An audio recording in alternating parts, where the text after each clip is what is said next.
The Anchor Hocking Glass Corporation brings you Crime Photographer.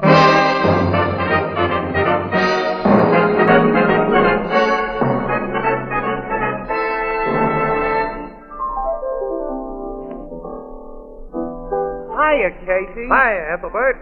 Well, I see you got the windows and mirrors all dolled up again for the holiday. Yeah, the same guy comes every winter and paints them for us. Like little Jack Frost. Huh? You remember, when you were a kid, they told you Jack Frost painted those ice flowers on the window. Hey, that's a good one. I'll try it on Tony. Hey, Tony. Yeah? Who's the famous artist that paints on glass? Oh, that's easy. Jack Frost. And speaking of glass, everybody knows that Anchor Hocking is the most famous name in glass.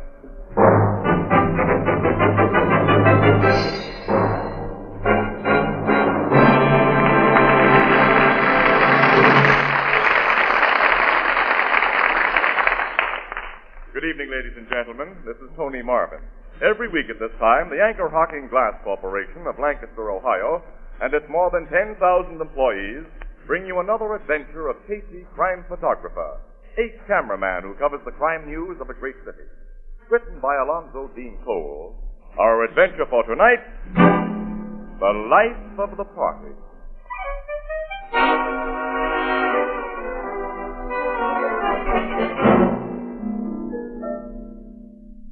One of the most interesting sections of our city is known as Whitaker Grange, with its winding streets and century-old houses where artists have established a colony. The more successful live and work in a narrow dead-end alley called Gedney's Close. And in the late afternoon, a familiar, battered-looking automobile pulls up near the entrance of Gedney's Close and... I guess we'll have to park here, Annie. They don't let you drive into this alley. Well, I prefer to walk the rest of the way, Casey. I love to look at these old houses. You do. Well, I got my camera and stuff. Come on, let's go. Okay. Higgins' studio is that big stone barn at the dead end there. I'm going to get a big thrill out of seeing his studio and meeting him again. I think Andre Higgins is our greatest living sculptor. Well, he was. He hasn't been producing top quality lately, though. The art critics say this new bronze group that you're going to interview him about is only run-of-the-mill. I know. He's too busy playing to really work, I guess. Yeah. It's a sweet-scented crowd he plays around with, too. Well, I've never met any of them except his model, Marcel. He's certainly no bargain. Oh, wait a minute, Annie. She's the only one who is a bargain. That gal's the most gorgeous brunette I've ever looked at. Really? Well, I mean of her type, Annie. I don't know how a cultured, mature man like Andre Higgins can stand having her around, let alone be in love with her, as he apparently is. Well, at least she's not dangerous. I can't say that for one of Andre's other pals. Who? Blister Hoagland. He's a pal of Andre Higgins? They've seen together a lot. Oh, Casey, Blister Hoagland's suspected of a couple of murders. The cops have been trying to nail him for years. Uh-huh. How can Higgins associate with a man like that? I don't know. He's a strange guy. Like all famous artists, he attracts parasites who live on reflected glory. He's either too weak or too good-natured to give him the brush off, I guess. Uh-oh. Hey, look at that guy. He just came out of Higgins' place, didn't he? Casey, he must be headed for a costume party. Yeah, look at the green velvet pants on him. He's fantastic, and that bright yellow smock, and a red beret. If he goes outside of this deserted alley, a cop will pinch him for obstructing traffic. Annie! What are you doing with that big knife? He stabbed himself, Casey. Annie. Quick, come on. He's fallen to the sidewalk. Oh, I can see the knife handle sticking out of his chest. And his blood. He drove that blade right into his heart. Has he? Is he dead? We gotta get a doctor, quick. I'm the police. This guy came out of Higgins' place. Punch that doorbell, Annie, will you? The door's open. Hello, Casey. It's William. Andre, come here. I saw you two from my window, so I... What's happened here? This guy just committed suicide. We saw him do it. Good heavens. Well, who is he? Why did he come out of... He's Bertram Farlam, art student. Student? Well, he looks at least 50 years old. Well, I'm glad the poor devil can't hear you say that, Miss Williams. He liked women to think of him as young. He was the life of every party he attended. That should be his epitaph. He was the life of the party. Poor fellow. Well, he's gone, and there's nothing we can do to bring him back. Come inside and meet some friends of mine. We're having cocktails. What can I make for you, Miss Williams? Mr. Higgins. Wait a minute, Andre. You knew this guy. He just killed himself in front of your door. And it was most inconsiderate of him. Oh, I know you think I'm callous, but I'm a realist. Well, now that I've spoken so frankly, how about a cocktail? We'll skip it. Definitely. Well, now, apparently I've shocked you. My guests are coming out. Why are you staying outside so long, Andre? Yeah, what's the big idea? Andre, I want you to make me another drink. Oh, Casey. Hello, Marcel. Oh, mon Dieu. Why is Bert lying on the sidewalk? He's committed suicide, Marcel. Suicide? A knife in his chest. He stabbed himself, Tom. The poor sap did it because of Marcel, I suppose. Probably, Daisy. Well, I could not help it if he was in love with me and I did not want to make marriage with him. He knew my heart belonged to Andre. He should have. You tell the world your heart belongs to Andre when Andre's around. How do you mean that last part, Daisy? Never mind. Miss Williams, Casey, you know Marcel, of course. Yeah? Certainement, I know Casey. And Miss Williams? Mm-hmm. I don't think you've met Mrs. Leland Carmichael. Noted for her wealth, the 5 husbands she's divorced, and her bulky display of diamonds. Gals who can get husbands get 'em, Andre, and gals who can buy diamonds wear 'em. Glad to meet you, chum. Call me Daisy. And this is Tom Thompson. He's a mere artist and a bad one. Candor can sometimes be more unpleasant than refreshing, Andre. Nice to know you, Miss Williams. Mr. Casey. Thanks. Now let us all go inside and get a drink. Oh, wait a minute. We'll have to do something about poor Bert, won't we? Oh, don't bother. Let 'em lay. Oh, I've never met such as callous, inhuman people in my life. Neither have I. And Higgins, I never could figure you, but I kidded myself you were a right guy. Now I see you're nothing but a louse. As for these characters you call your friends, Why, get out of my way. I'm going into your joint and call the cops. And I'm going with you. What? Oh, they're laughing. Yeah. Annie, look at the dead guy. He's getting up. The handle of that knife still sticking out. It's a gag. Oh, no. You fell for it, chum. Miss Williams, Casey, meet the late corpse, Bert Fallon. Oh, me. If you could have seen yourself when you thought I'd done a harikari. The old collapsible knife trick and a little red ink to make it look better. Yeah. The knife blade slipped into the handle when I hit myself. See? You've been a fine pair of dopes, Casey. You don't pay a thing. Bert cooked up the joke when I mentioned you were coming, and we watched for you. Why, I hope you're not sore. Oh, no, anything but. We can take it. And you certainly handed it out. Yeah. Oh, you'll get a laugh on somebody else before you leave here. I'll see to that. You can depend on Bert. He's quite a prankster. Yeah, I know a million gags. Our little Bert loves fun. Well, why shouldn't I, Daisy? Fun never hurt anybody. That's a debatable question. What do you mean, Tom? Oh, do not talk so much, Bert. Let's all go inside. Come on, I want a drink. Let's go in, Casey. Miss Williams? Oh, close the door, Tom, and keep the common people out. What a lovely studio you have, Mr. Higgins. It's so big. Oh, You thank can you. lose yourself in this bond. Say, where's Blister? I'd forgotten that. Here I am. Oh, he's sitting behind that statue. Miss Williams, Casey, let me present Mr. Hoagland. We already know Blister, Hoagland. How'd you like the gag they pulled on you, Casey? Pretty good, huh? Good enough. We fell for it. I know. I was watching from the window. Why didn't you come outside with the others? You'd have made the gag better. Just how? Well, if I'd seen you around, I'd have thought Bert Fallon's phony suicide was a murder. Why would you have thought that? You've done several jobs of killing, haven't you? Cops never proved it. They'll get the goods on you someday. Your luck will run out. I don't like this kind of talk. Blister! Okay, Andre, I'm a good-natured guy who never loses his temper. Casey's sore because Bert's suicide gag made him look like a sap, and he's trying to needle me to get even. But I'm a good sport. I can take things as they come and laugh when... Oh! What's the matter? My foot's on fire! The old hot foot gag, Blister. I snuck up and stuck a match in your shoe. Why? I told you, Casey, you'd get a laugh on somebody You else. lousy little clown out. Let him go, Blister. Let go of him or I'll... Okay, Casey. Sorry, everybody. The joke's on me. Have a drink with me, Bert, old pal. Let's all have a drink. Come on. Hey, Andre, make me one of my specials. Blister would have killed that little man if you had stopped him, Casey. Yeah, We really stepped into something when we came here today. I'll say we did.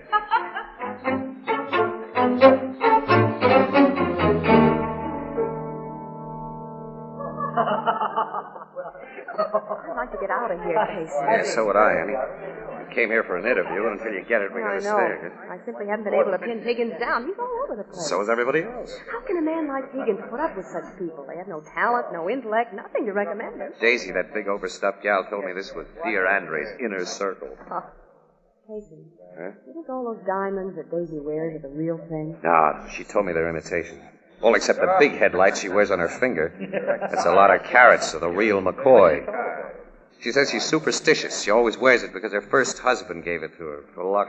She's taking a big chance wearing anything valuable around a crook like Blister Hobler. And I wouldn't trust that Marcel very far either. You don't like Marcel, do you, Eddie? I never met such a phony. Look at her over there. Chewing gum like a chopping machine. And playing footy-footy with Thompson. Seems to be a little double-timing going on with that young artist. She's been Higgins' gal for a long time. Huh. Here comes Higgins. Well, what are you two doing there by yourself? Your party sort of wandered away from us, Andre. People do scatter out in this big barn. Come on to the barn. Let me fill your glass. No, thanks. We're working people. I got to get that story from you, Mr. Higgins. Now, you can pry me with questions over the next drink, Miss Williams. Is that a promise? Definite promise. Come on now. Well, okay. Hi, Daisy. I found him in the jungle, and I'm bringing him back alive. Good hunting, chum. Marcel, Tom, you gather around, too. Come, Tommy. Andre wants us. The master's voice. I'm not going to get that interview, okay? Not right now. Blister! What do you want? I'm gathering the clan. Come to the bar. I was grabbing a nap. I'm gathering the clan. I'm bringing in the sheep. Higgins has gotten himself a snoop boy. So is Daisy. Look at her. Now that we're all together... Now, quiet, all of you, please. Now that we're all together, my Dearest friend. We're not all here. Where's Bert? Oh, yeah. Now, where's Bert? Oh, hey, Bert. Andre, chérie, maybe he's asleep someplace. Do not wake him up. It'd be so peaceful here without him. Oh, now we need Bert, Marcel. He's always the life of the party. The party's better without his kind of life. No unfunny comedy, no practical jokes. Tom, Bert's our pal. Yeah, maybe your pal. The last gag he pulled handed me a swell laugh. Your foot still feel hot, Blister? Yeah, that was very funny, Daisy. The way you took it was. Trying to kill the poor twerp. Now lay off, will you? Maybe I'd better, knowing your reputation. Well, I gotta find Bert. Bert! Where is Tommy, while Andre is looking, you fix me a fresh drink. Okay, Marcel. Will somebody have a stick of chewing gum? Oh, I forgot. Nobody uses it but me. We sometimes get the benefit of it after you've used it. You shouldn't stick the wads of it on chairs. Fill my glass too, Tom. Here. Ow! What's the matter? My ring. My ring's gone. You're My kidding. big diamond, the real one. Well, you had it on me. You were talking to me, Daisy. I know it, Casey. I was talking to you and Bert about... Bert! He was holding my hand after you left. He flipped it off. Bert wouldn't steal a ring. Well, of course he wouldn't, Tom. It's another of his unfunny jokes. Where is I run? Let me get my hands on him. Don't that hand me a laugh. Oh, shut up, Blister. Marcel, Casey, Yes, everyone, What's the matter? come here. What is it? I just found Bert. Dead. Dead. Is this another gag? No. He's not breathing. I think he's been murdered.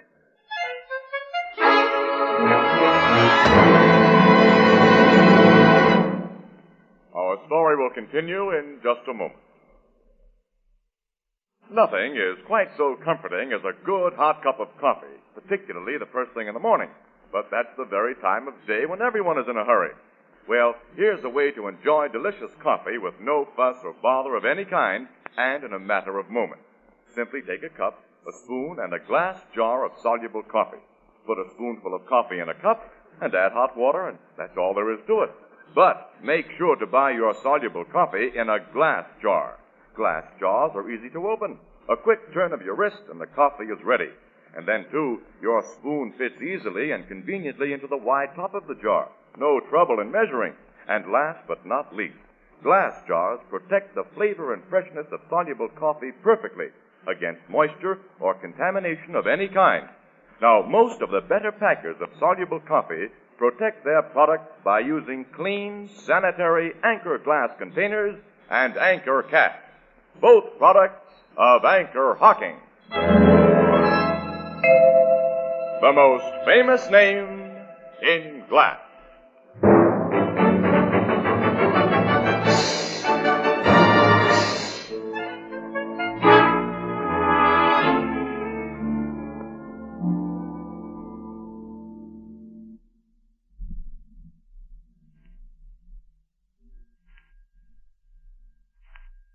I found him lying here, behind the statue.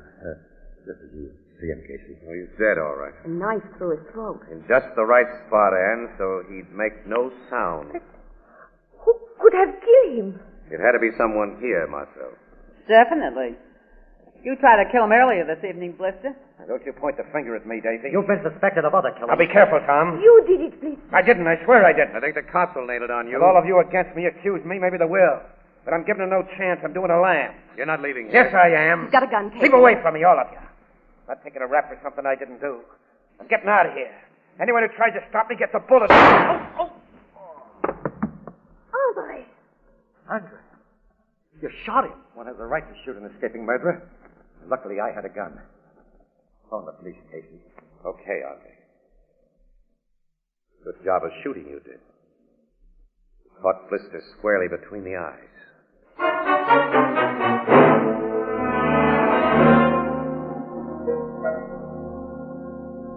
That's the complete story, Casey. I don't think I've left out anything, Logan. Now, what do you say, Miss Williams? Well, I can think of nothing that Casey hasn't told you, Captain. No. Sergeant, you finished searching those two bodies? Just now, Captain. There's no diamond ring on the guy who was stabbed or on Blister Hoagland either. I'll have the men do a detailed search of this studio for us. Yes, sir. You know, that ring may have no connection with Fallon's stabbing, Casey. Look, Logan, when a hunk of ice worth a good 15 grand is missed at about the same time that a guy suspected of taking it is found murdered. I know. Casey, do you think Blister killed Bert? Well, Logan, I did. I fell into line with everybody else who was accusing him because I wasn't thinking then. Well, now I don't know. But you'll testify that Higgins was justified in shooting Blister. I'll have to. The guy was a murder suspect. He threatened us with a gat, and he tried to escape. Well, I'd have shot him myself if I'd had a gun. Not as accurately as Higgins did. Yeah, it was good shooting. Higgins told us he does a lot of pistol practice. Yeah, he told me that when he showed me his permit for the gat he used. You say Higgins discovered Fallon's body. But your police surgeon says Fallon was dead at least 15 minutes before the discovery was made. You can't think Higgins had anything to do with it. I'm simply thinking, Miss Williams. Nobody recalls seeing anybody near the spot where Fallon was found? Well, we were all the time he was killed? scattered all over this barn of a place, Logan, moving around. You know what parties are like. Everyone excepting yourselves had been drinking pretty heavily and was inclined to be quarrelsome.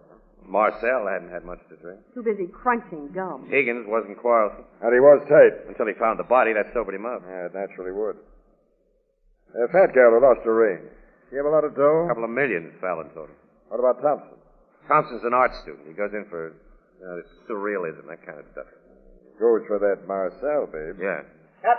Captain Logan. Yes, Sergeant? We just found a ring. The diamond ring? There's no diamond in it, sir. The stone's been pried out. Pried Let out? me see. Here. Yeah. Prongs have been forced apart. That's the setting that held Daisy's diamond, Logan. Uh-huh. Now bring the fat gal in here, Sergeant. Bring all the witnesses in here. Yes, sir. Well, this proves that ring wasn't simply lost. It doesn't prove, but it certainly indicates. And how, Logan? Look. Bert Fallon slipped the ring off Daisy's finger as a joke, but somebody saw him do it and got an idea. Yeah? And that somebody killed the little guy, took the ring, pried out the $15,000 stone because it was easier to conceal, and he just sat tight. Then when Fallon's dead body was discovered, it was a cinch that Blister would be immediately suspected and accused of the murder. And if he'd gotten away with his run out, even for a short time, no one would believe that he hadn't stolen the diamond in addition to knifing Fallon. Higgins' gunshot spoiled things for the real thief and killer. Sure, because Blister was killed before he could leave this studio. And your search of his body proves he didn't have the diamond. Now, if your theory is right, it eliminates Higgins and the fat gal. She had no reason to steal her own diamond. It leaves only Thompson and Marcel. Yeah. Casey, I think your theory is 100%. Well, thanks, Eddie. All right, inside. Sergeant Flanagan's bringing them in. Now, let's go over and meet him halfway. Now, you people sit down. Make yourselves comfortable. Oh, thank you. Here's your pet chair, Marcel. Oh, thank you, Tom. Have you found my ring, Captain? We haven't found your diamond, Mrs. Leland Carmichael. Oh, dear. And they will find it, Dave. Well, I hope so, Andre. You know it's my luck. I'm going to ask a few personal questions, starting with you, Mr. Thompson. All right. Have you any money of your own?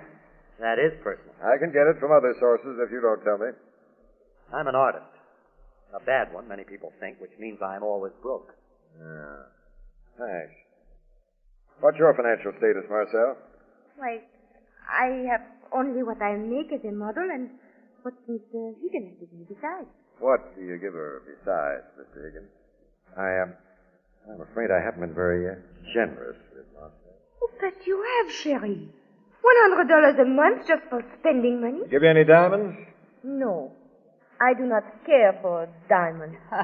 Any woman who says that is a liar. Do not say I lied, Casey. Pipe down. Marcel, Thompson. Huh? Which of you two has that stolen diamond? Stolen diamond? Which one of us? Bluff won't do you any good. You hand it over, or must we search the two of you? Oh, I have never been so insulted. Search me immediately. I demand that you search me. You seem very sure of yourself. Of course she's sure. This girl wouldn't steal anything, Captain. Now, we're going to see about that, Mr. Higgins. Sergeant, send for a matron to search this girl. Right, Captain. Say, Logan, maybe you can save yourself a lot of trouble. Huh? A quick way to hide a diamond would be to wrap it in a wad of chewing gum. Chewing gum? Yes. There's one on the edge of Marcel's favorite chair. Now, let's see. Marcel is the only one here who chews that stuff. I put nothing inside my chewing gum. Someone put something inside this Here's wad. a knife, Logan. Scrape the stuff off. I didn't. I swear I didn't. It's a diamond. It's my diamond. I didn't. We'll go into that at headquarters, Marcel, thoroughly. I'm taking you there now. No, do not let him, Andre. Help me. Wait. I stole that diamond, Captain. You, Thompson? Yeah. I hid it where you found it. Now, let Marcel go.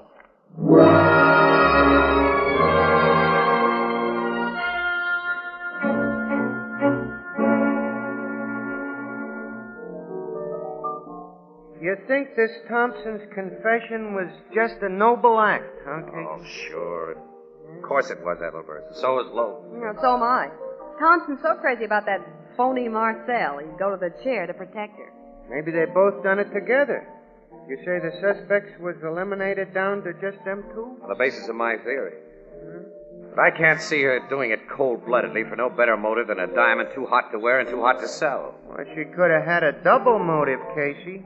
You and Miss Williams say the dead guy was one of them practical jokers. Ain't you ever wanted to knock off one of them pests? Ethelbert has something there, Casey. Yeah. Maybe a lot. Excuse me, I'm going for a walk. I'll go with you. No. I want to be alone. Think.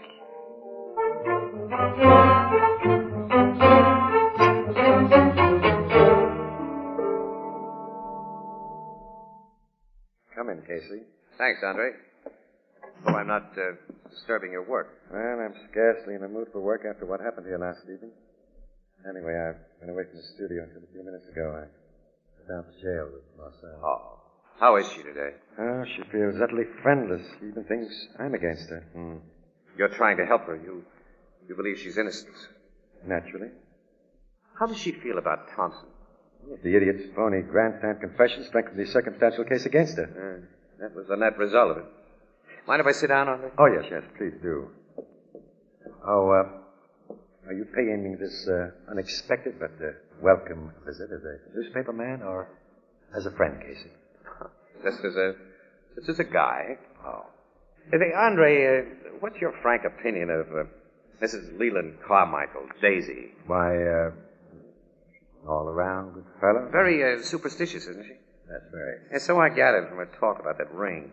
She kind of got on my nerves last night. She's too common. She's too bossy. Well, Daisy can be a bit trying. Yes, and Marcella, $1 million worth of looks and quarters worth of brains. And she'd be hard to take as a steady diet. Now, really, Casey, Lister was hard to take, and Thompson and Bert Fallon. But all these people had fastened onto you like leeches. What are you driving at? Just this. You saw a chance to get rid of all of them in one sweep last night, and you took it. You got Daisy's diamond, you planted it to frame Marcel, you killed Fallon, and then Blister, so you could be free. How will you prove this idea of yours? The cops will prove it when I sell them.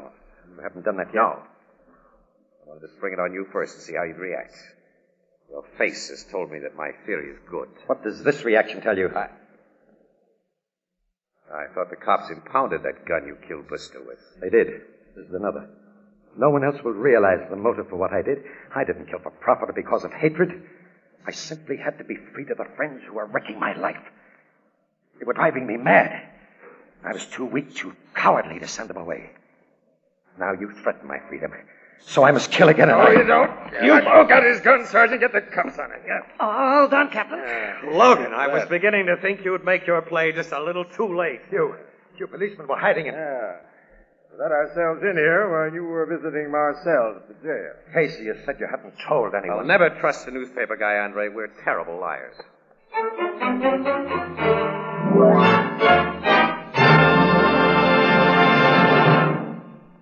join the crowd at the Blue Note in just a moment. 1 week from tonight, when we join you on the air, it'll be Christmas. But there are still 5 shopping days ahead, and if you put off any of your Christmas shopping until this last hectic week, here's a very simple solution.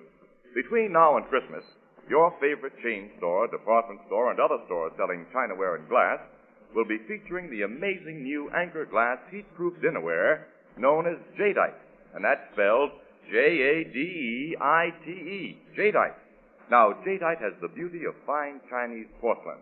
It has the color of Oriental jade, yet it's as sturdy as the Fire King oven glass you use for baking. And Jadeite prices will be particularly easy on your Christmas budget. For instance, a complete 35-piece service for 6 costs less than $5. And Jadeite in open stock is unbelievably low in cost. So be sure to ask for Jadeite by name. Jadeite, the newest triumph of anchor hocking. The most famous name in glass.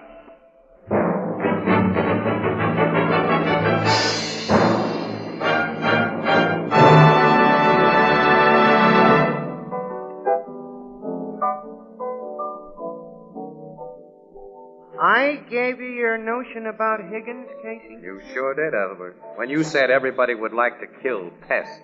Yeah, but nobody does kill them. They just say they'd like to. Well, there's always the exceptional person. A fact naturally only realized by an exceptional person like Mr. Casey. Exactly, Miss Williams, and thank you, Miss Williams. You're welcome. Well, anyway, when I started to think seriously of pest extermination as a motive, the parts that hadn't fit fell right into place. There's 2 parts that don't fit for me. What's that? Higgins killed Fallon, framed Marcel for the murder and robbery, and then shot Blister Hoagland to make the frame stick. Let 3 pests he figured out of his way, but he wanted to be rid of 2 more, Thompson and Daisy. Well, Marcel was the attraction that made Thompson hang around Higgins' place. Once she was removed, he'd be removed. And Daisy was intensely superstitious. She'd never risk her luck around Higgins again. Oh. I don't approve of Higgins' methods, Casey, but I got sympathy for his feelings. Oh, how I'd like to make a clean sweep of a lot of pests. Good night, Ethelbert. Yeah. Oh, good night, Great.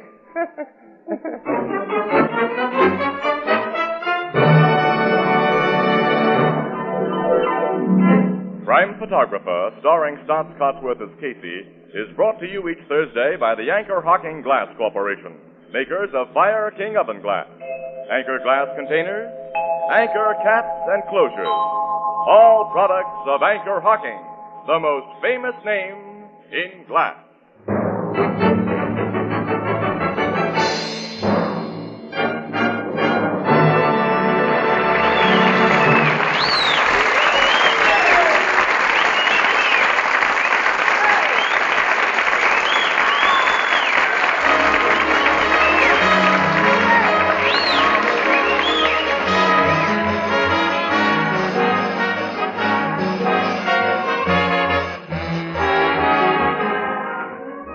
Crime Photographer is directed by John Deep. The original music is by Archie Bleyer, and the program features Miss Jan Miner as Anne and John Gibson as Ethelbert. Herman Chittison is the Blue Note pianist. Salvation Army kettles are here. Help bring the other million a bit of Christmas cheer. Let's make this Christmas a happy one for our American kids by dropping a coin in a Salvation Army Christmas kettle.